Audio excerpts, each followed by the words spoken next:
நாங்கள் 2 பேரும் ஒரே வயசு, 2 பேரும் பூனல் போட்டு திருடம் உள்ள சேர்ந்து அத்தியனம் பண்ணோம். அவர் ருக்வேதம், நான் யஜுர்வேதம். அப்புறம் பெரியவாளுக்கு சன்னியாசம் கொடுத்தாலும் எனக்கு காதில் விழுந்து, அப்போ நான் விளையாட்டாக எனக்கு கொடுத்துருக்கலாமே அப்படின்னு கூட சொல்லியிருக்கேன். காவேரியில் ஈர்சோழபுரம் காவேரியில் பெரியவாளும் நானும் சேர்ந்து விளையாடுவோம். பெரியவா அத்தியனம் பண்ணும்போது எங்கள் பெரியம்மா தான் கைங்கரியம் பண்ணிட்டு இருந்தா மடத்தில். அதனால தினம் சேர்ந்து போய் எங்கள் பெரியமாட்டுக்கு தலை பிண்டிப்போம். அப்படி வளர்ந்து அதை ஞாபகம் வச்சுருந்தோம். அப்புறம் சன்னியாசம் வாங்கி விட்டார். அதுக்கு யார் பிறக்கிறாளோ அவள் தான் வருவான். அதுக்கு முன்னாடி இருந்தவாளுக்கு ஞான திருஷ்டி தெரியும். இந்த பையன் இந்த ஆற்றுல பிறந்திருக்கான் கூட்டம், அப்படிதான் வழக்கம். அப்படி வந்த பிறகு பெரியவாளுக்கு கீழே அவர் மனசு கோணாமல், தபஸ்வி அவர் மனசுக்கு கோணாமல் கைங்கரியம் பண்ணிட்டு இருந்து, அப்புறம் இவருடைய திருஷ்டிக்கு மഠம் வந்த காலத்தில் தான் பெரிய மகத்தான காரியம். காஞ்சி மட்டம்னு ஒன்று உண்டுன்னு தெரிஞ்ச ஆசேது ஹிமாச்சலம் ஆங்காங்க காஞ்சி மடத்தினுடைய பிரதானமான பில்டிங், பெரிய பெரிய காரியங்கள்லாம் சாதிச்சு லௌகீக விஷயங்களில் புகுந்து அரசியல்லையும் புகுந்து, அதனால என்ன பரிபவம் வேணுமோ அதெல்லாம் தான் பட்டுண்டு அரசியலில் புகுந்துதான் தானே இந்த கஷ்டம். இல்லைன்னா மதிப்பாக இருந்திருக்கலாம்.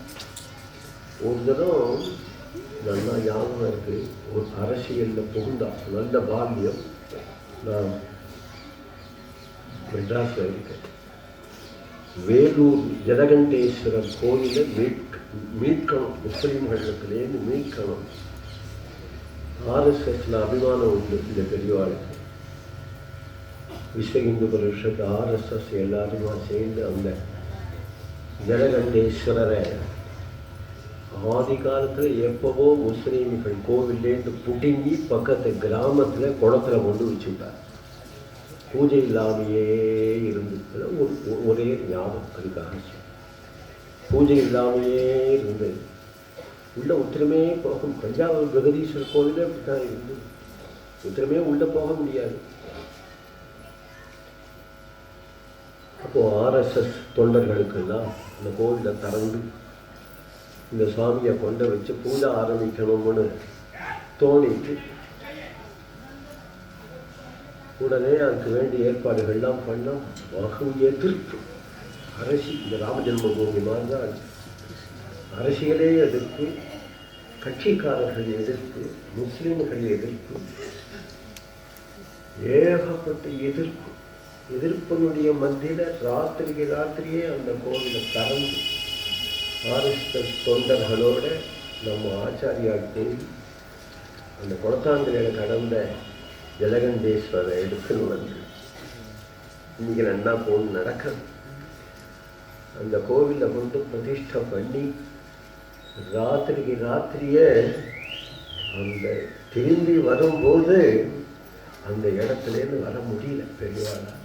ஏன்னா அவ்வளவு எதிர்ப்பு, அவ்வளவு போலீஸ், முஸ்லீம்கள், டீசே எல்லா கட்சிகளும் சேர்ந்து பகிரங்கமாகவே ஒரு மண்டையை உடாய் அப்படின்னு கூச்சல் போட்டிருந்தேன்.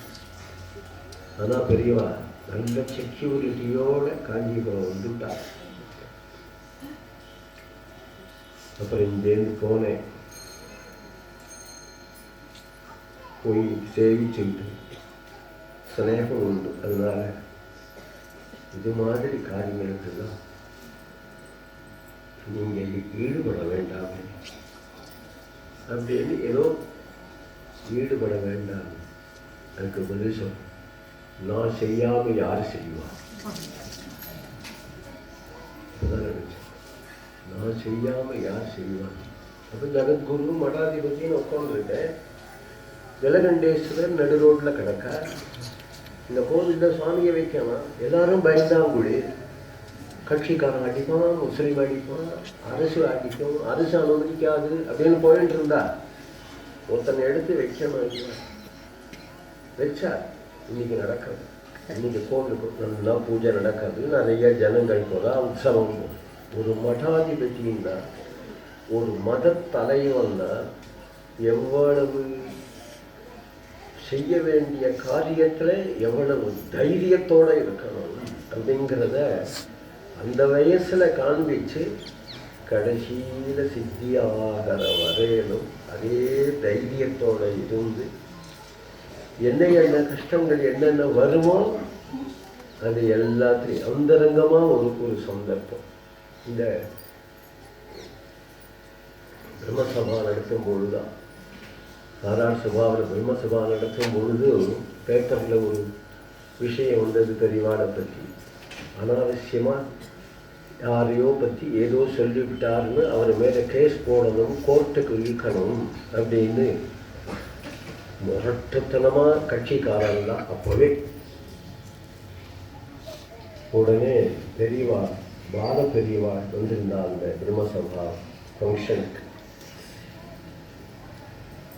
அது மாதிரி ராம் கோபால் விஸ்வ இந்து பரிஷத்து வந்திருந்து தனியாக கூட்ட அவரை கோர்ட்டுக்கு இழுக்க வேண்டாம்,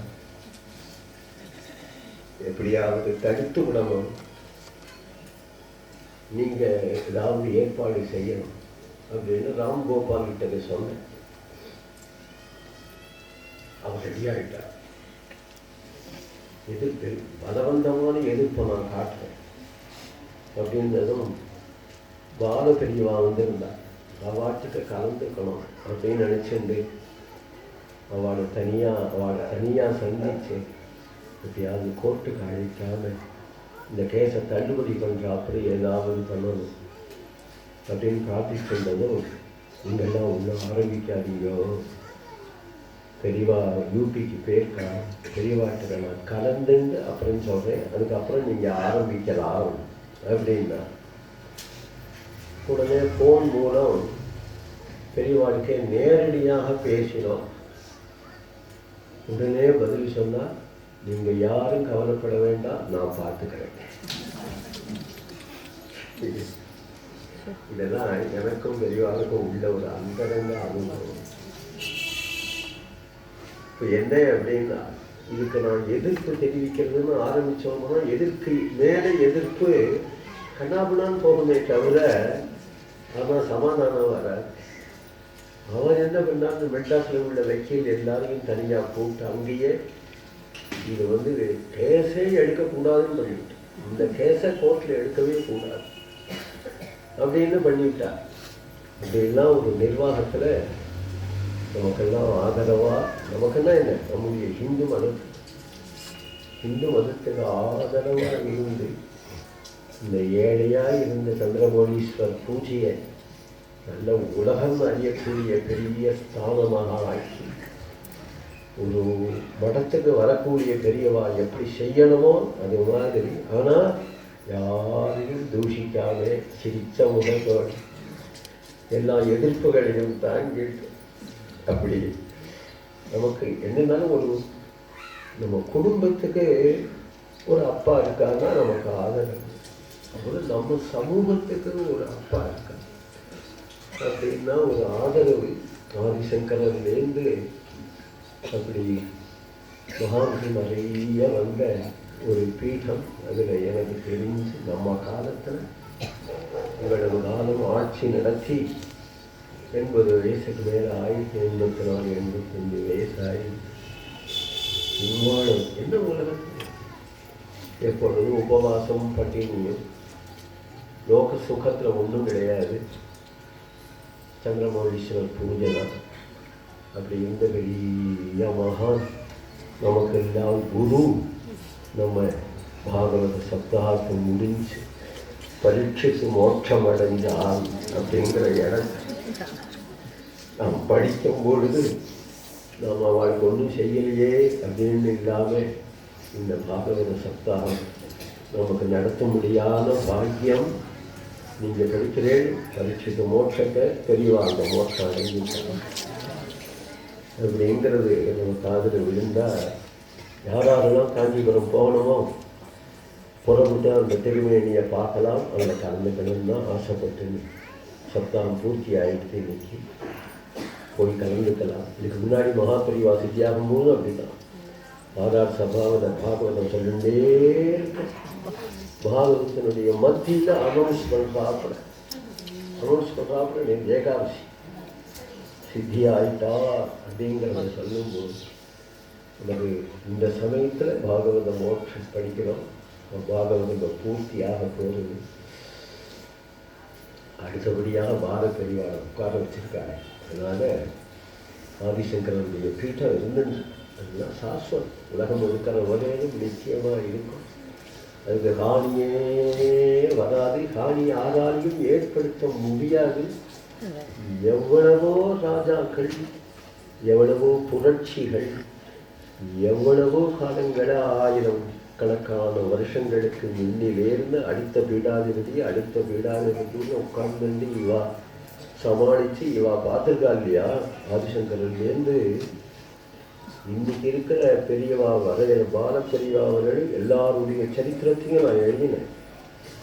சம்ஸ்கிருதத்தில் பாரத தர்மத்தில் போட்டு பெரியவாட்டிலே சமர்ப்பித்தேன். யாரால் எந்தெந்த காரியங்கள் காஷ்மீர தேசத்து ராஜாவுக்கும் நம்ம மடத்துக்கும் நிறைய சம்பந்தம் இருக்கு. அந்த ராஜாவுக்கு பட்டம் கட்டுறதுக்கு நம்ம பெரியவா தான் போறா. ஒரு சமயம் இந்த ராஜா ஆபத்தில் மாட்டேந்தி காஞ்சிபுரத்தில் வந்து நம்ம பெரியவாள் ஆசையிட்டு இருந்தார் அப்படின்னா ஹிஸ்ட்ரி வரலாறு வரும்.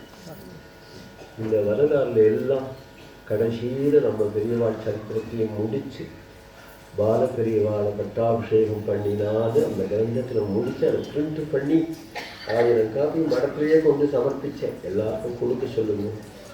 அப்புறம் ஒரு வருஷம் கழித்து நான் இங்கேருந்து மடத்துக்கு போனேன். பெரியவா கையில் அடுக்கா புஸ்தகம் இருந்தது. என்ன இங்கே போட்டு எல்லாருக்கும் கொடுக்கும், எல்லாருக்கும் கொடுத்துருக்கேன். அப்படி ஒரு கிருபை என்னிடத்துல ஒரு அழகிய அபிமானம் இல்லை பெரியவாளுக்கு. இப்போதான் 2வது வருஷத்துக்கு முன்னாடி மடத்திலிருந்து எனக்கு ஸ்ரீமுகம் வந்து பெரியவா பார்க்கணுங்களா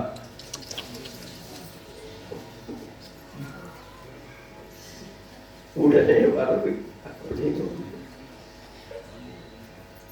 உடனே நான் போகலை. பெரிய கஷ்டம். இங்கே பிருந்தாவனம் வரணுமே அப்படிங்கிறதுக்காக இங்கே வந்துவிட்டேன். என்னவோ சங்கல்பிச்சிருக்கா மகாத்மா. நமக்கெல்லாம் பெரிய நஷ்டமானாலும் கூட ஆச்சாரியால் தான் நிச்சயமாக இருந்தது. அதனால தர்மங்கள் லோகத்தில் ஹிந்து தர்மம் லோகத்தில் நீடிச்சு சாஸ்வதமாக நடக்கும். குரு பீட்டமும் சாஸ்வதமாக அப்பப்போ வர குரு அப்பப்போ மறைவாளை தவிர பீட்டம் சாஸ்வதமாக இருக்குமா. ஊரில் போன கலாட்டா நடந்தது. அப்போ அந்த காலி கும்பல்லாம் மடத்தை கைப்பற்றுங்க முடிவு சரியான தீர்ப்பு. சரி, மடம் ஒன்றும் இல்லை என்னதில்லை. அது டிஎம்கேனுடையது இல்லை, காங்கிரஸினுடையது இல்லை. மடம் சாஸ்வதமானது. அந்த மடாதிபதி அப்பப்போ வருவார், அப்பப்போ போயிடுவார். சாஸ்வதமானது அப்படின்னு சொல்லியிருக்கா இல்லையா. சாஸ்வதமான ஆச்சாரியாளுடைய பீட்டம். அவ மறைஞ்சானா ஒன்னொருத்தர் உட்கார்றா. யுவராஜ பட்டாபிஷேகம் போல பால பெரியவாள் இருக்கா நமக்கெல்லாம். நம்ம எல்லாருக்கும் இதுக்கு முன்னாடி இருந்த பெரியவாள்லாம் எந்த வழியை காண்பிச்சாலோ அந்த வழியில் பழக்கமாயிட்டா. இப்போ பெரியவா பாலகனாக இருந்தாலும் ஆதிசங்கரனே பால பெரியவா தான். ஆதிசங்கரனே. அதனால இந்த பரம்பரையில் எல்லாருமே பால பெரியவாளாக தான் வருவான். இந்த பரம்பரையில் இருந்து கொண்டு நம்முடைய தர்மத்தை நம்ம எல்லாரையும் காப்பாற்றுவார். நம்ம குடும்பங்கள் ஒவ்வொரு குடும்பமும் அவளுடைய குடும்பம் நம்மளை காப்பாற்றுவார். இந்த பாகவத சப்தாகத்தை செய்வோம். மங்களமான செய்தியை கேட்கும்படியான பாக்கியம் நடந்தது. எல்லாரும் ஆதிசங்கர மனசனால நினைச்சது ஒரு 10 நிமிஷம். ஹர ஹர சங்கர ஜய ஜய சங்கர, ஹர ஹர சங்கர ஜய ஜய சங்கர, ஹர ஹர சங்கர ஜய ஜய சங்கர, ஹர ஹர சங்கர ஜய ஜய சங்கர, ஹர ஹர சங்கர ஜய ஜய சங்கர.